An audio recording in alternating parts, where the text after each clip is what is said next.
The Arabian desert stretched endlessly beneath the golden sun, its sands whispering the stories of ancient prophets and noble men. Among the proud tribes of Quraysh, the most honored was Banu Hāshim, a lineage that traced back to Ismāʿīl, peace be upon him, the son of Ibrahim, peace be upon him. This was the family that would one day produce the greatest leader in human history, Prophet Muhammad.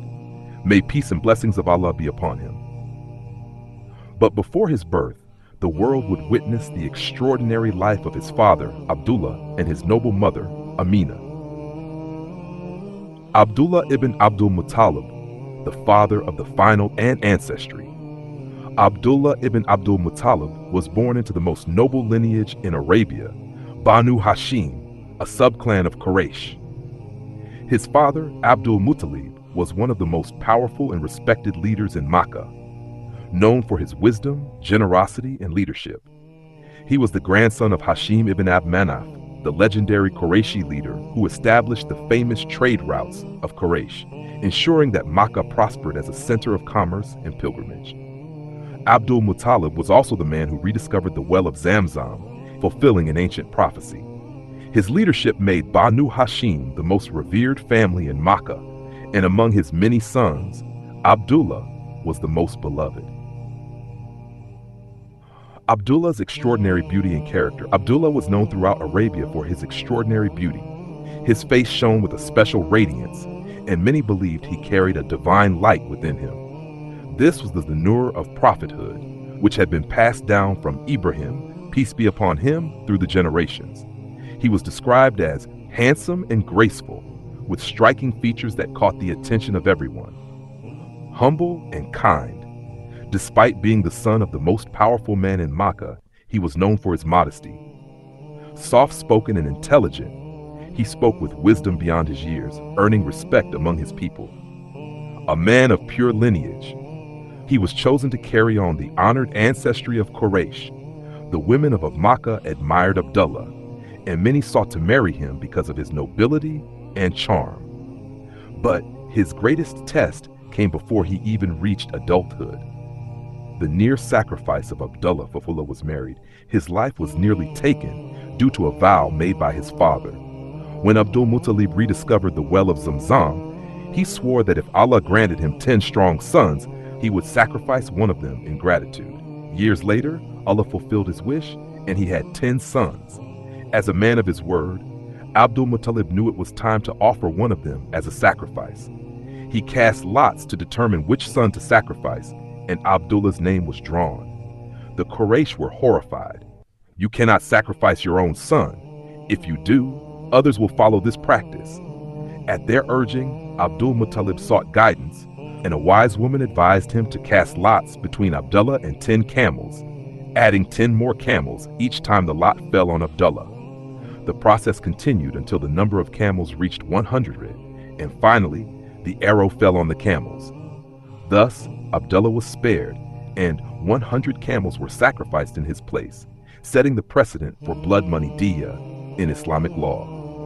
Later, Prophet Muhammad, may peace and blessings of Allah be upon him, would say, I am the son of the 2 sacrifices. Musnad Ahmad, Hadith 1631. Referring to one, Ismāʿīl, peace be upon him, whom Ibrahim, peace be upon him, was commanded to sacrifice. To Abdullah, his own father. The people of Quraysh celebrated Abdullah's survival, for they knew he was destined for something great. Āminah bint Wahb, the mother of the final messenger. Āminah bint Wahb, the mother of Prophet Muhammad, may peace and blessings of Allah be upon him, was a woman of noble lineage, remarkable character, and profound historical significance. She was chosen by Allah to carry and give birth to the greatest man to ever walk the earth. Her life, her lineage, and her marriage to Abdullah ibn al-Muṭṭalib played an essential role in shaping the history of Islam. Āminah's noble lineage, the prestigious Banu Zurā. Āminah belonged to the Banu Zurā tribe, one of the most respected subclans of Quraysh, the dominant tribe of Makkah. The Quraysh were the custodians of the Kaaba, and within them, different subclans held various roles and honors. Her father, Wahb ibn Āminah was the daughter of Wahb ibn Āminah, the chief of Banu Zurā. He was regarded as a leader of great wisdom and influence, highly respected among the Quraysh. Wahb ensured that his tribe was well integrated into Makkah's political and social structure, strengthening their ties with other noble families.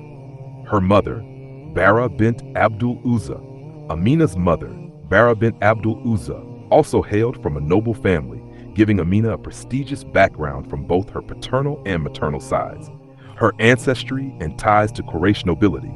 Āminah's lineage was one of the purest in Arabia, tracing back to Safiur ibn Malik, an early ancestor of Quraysh. This lineage ensured that she was well respected among the elite of Makkah.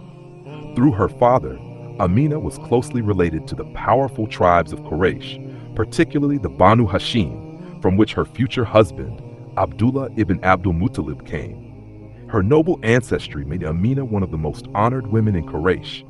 She was admired for her grace and intelligence, strong character and wisdom, kindness and generosity, spiritual depth and purity. Āminah's early life. Raised in a household of honor. Āminah was raised in a household of wealth, influence, and honor. Since her father, Wahb, was the chief of Banu Zura, she enjoyed the privileges of growing up in one of Makkah's most prominent families. However, despite her family's status, Āminah was known for her humility and wisdom. She grew up among women who upheld traditional Arab values such as hospitality, patience, and resilience. Education and upbringing. Unlike many women of her time, Āminah was educated in poetry and storytelling. The Arabs valued oral tradition, and Āminah possessed a remarkable memory for reciting genealogies, historical events, and ancient wisdom. Her knowledge of her tribe's ancestry and the customs of Arabia made her a woman of great understanding.